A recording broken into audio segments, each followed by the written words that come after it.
अस्सलाम वालेकुम दोस्तों, अल्लाह पाक ने कुरान करीम के अंदर कौमों के अरूज ज़वाल के वाक़यात को बयान किया, और ना सिर्फ अरूज ज़वाल के वाक़यात को बयान किया है बल्कि उसके लिए कुछ गैर मुतबद्दल कवानीन भी दे दिए हैं कि जिसके ऊपर अमले पैरा हो कि किसी भी कौम ने या तो तरक्की की मनाजिल को तय करना होता है या फिर पस्तियों की गहराइयों में जाकर गिरना होता है।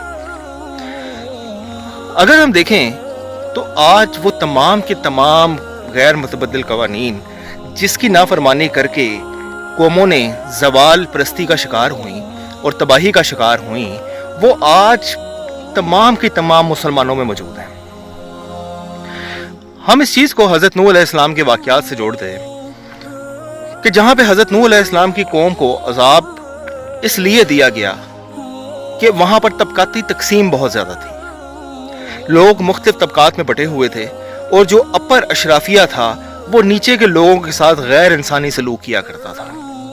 उनको वो तमाम इक्वल राइट्स अवेलेबल नहीं थे जो कि अशराफिया को अवेलेबल थे, और इसी चीज़ को मद्देनज़र रखते हुए कवानीन जो उनसे थे, कवानीन फितरत, उन्होंने उस तबाही को उसका मुकद्दर बना दिया जिसे तूफ़ान नूह की शक्ल में आया। कौम आद की तरफ चले जाइए। कौम आद के अंदर जो कवानीन अशराफिया के लिए अवेलेबल थे, जिसके ज़रिए वो मुल्क के ऊपर हुकूमत किया करते थे, ज़मीन पे हुकूमत किया करते थे, लोगों को अपने तसल्लुत में रखते थे और जुल्म किया करते थे, वो एक ऐसी चीज़ थी जिसने उनको तबाही की तरफ धकेल दिया। और जहाँ पर उन्होंने, कुरान करीम ने उनके गैर इंसानी रवैयों और गलत अंदाज़े हुकूमत को बयान किया, वहाँ पे अजाब की एक वजह यह भी करार दी गई कि वहाँ के लोग खामोशी के साथ उसको सह जाते थे। आज आप किसी भी महज़्ज़ब माशरे की तरफ देख लें, जिसको हम आजकल यूरोपियन का माशरा कहते हैं, वहाँ पे अवाम कभी भी इस चीज़ को नहीं सहती, अवाम उसके खिलाफ आवाज़ उठाती है, इसीलिए वो अजाब की हकदार नहीं बनी। जबकि इसके बरक्स आज आप मुसलमानों को देख लें तो मुसलमानों का हर एरिया आपको नज़र आएगा कि जहाँ पे गलत निज़ाम हुकूमत के ज़रिए जहाँ पे अवाम को पीसा जाता है, वहाँ पे मुसलमान कभी भी उसके अगेंस्ट आवाज़ बुलंद नहीं करते। मतलब जुल्म के अगेंस्ट आवाज़ ना बुलंद करना भी उतना ही बड़ा गुनाह है जितना बड़ा गुनाह जुल्म करना है।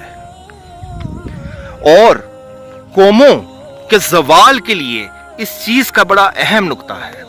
अगर हम कौम समूद की तरफ देखें तो कौम समूद का जो बेसिक जागीरदारा निज़ाम था, जिसके ज़रिए उन्होंने ज़मीन के ऊपर कब्ज़ा कर रखा था, एक बेसिक उनका जो ज़रिया मुआश था वो जानवरों को पालना और काश्तकारी था। जितने भी छोटे लोग वहाँ पर मौजूद थे, उनके जानवरों को तो ना पानी पीने की जगह मिलती थी और ना ही चारा खिलाने की जगह दी जाती थी, और यही उनके ज़वाल का सबब बना।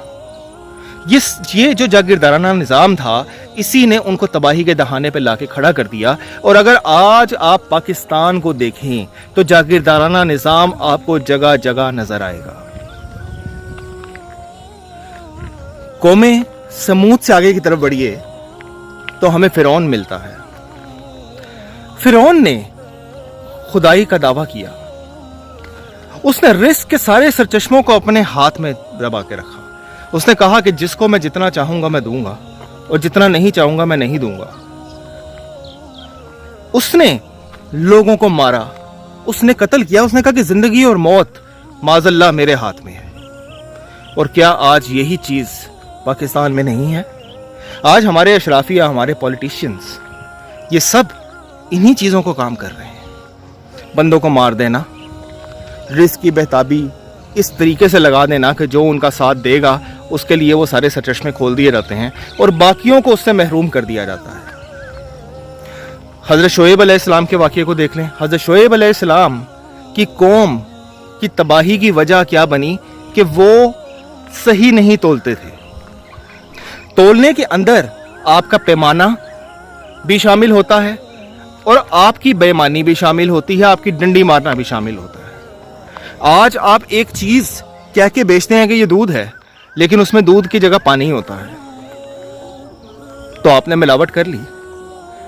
आपने पैमाने दुरुस्त नहीं किए, आपने सही तोल के चीज को नहीं दिया, और यही चीज आपकी जिंदगी के अंदर, कारोबार के अंदर, हर हिस्से में है कि आप कमिट कुछ करें और दें कुछ। और ये पाकिस्तान के अंदर, हमारे मुसलमानों के अंदर इस वक्त ये चीज अपने अरूज पर है। उसके बाद आप आगे की तरफ आइए तो हजरत ईसा अलैहिस्सलाम के दौर के अंदर कुरान करीम का बयान है कि उस वक्त के यहूदियों की तबाही की वजह क्या बनी?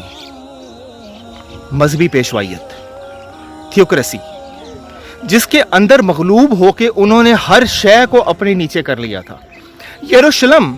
यरूशलेम का सारा होल्ड उस टाइम के मजहबी पेशवाइयत के पादरियों के पास था। तमाम चीजों के फैसले उनकी मर्जी से होते थे, आया कि वो शरीयत के मुताबिक हो या ना हो। लेकिन जिस चीज के ऊपर डिसीजन उस लोगों ने दे दिया, उस मजहबी पेशवाइयत ने दे दिया, उसके बाद हर शय खत्म।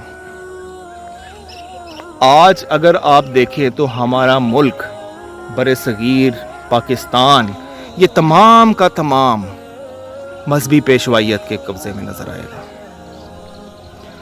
दोस्तों, माजी के अंदर कुरान करीम जिन वाकयात का जिक्र करता है वो आपको बेसिकली बताता है कि किस तरीके से कौमों का जवाल और अरूज आता है। और वही चीज आज हमारे मुल्क में हर जगह मौजूद है। जो एक वजह, मोटी एक वजह किसी एक कौम की तबाही का बायस बनी, वो सब जमा होकर आज हमारे अंदर मौजूद हैं। इसीलिए आज हम जवाल और पस्ती का शिकार हैं। अगर ये ना होता, अगर हम इन चीजों से इज्तनाब करें, और कुरान करीम ने बार बार इस तरफ तवज्जो दिलाई है कि ये वो वजूहात हैं कि जिनको तुम कभी भी इनको अपना के तुम तरक्की की मनाजिल तय नहीं कर सकते। और मुसलमान के लिए सबसे अहम चीज तरक्की पाना है। हर आने वाला दिन उसका पिछले दिन से बेहतरी की जानिब हो। वो दुनियावी भी है, वो इखलाकी भी है, वो हर लिहाज और हर मेयार के ऊपर है।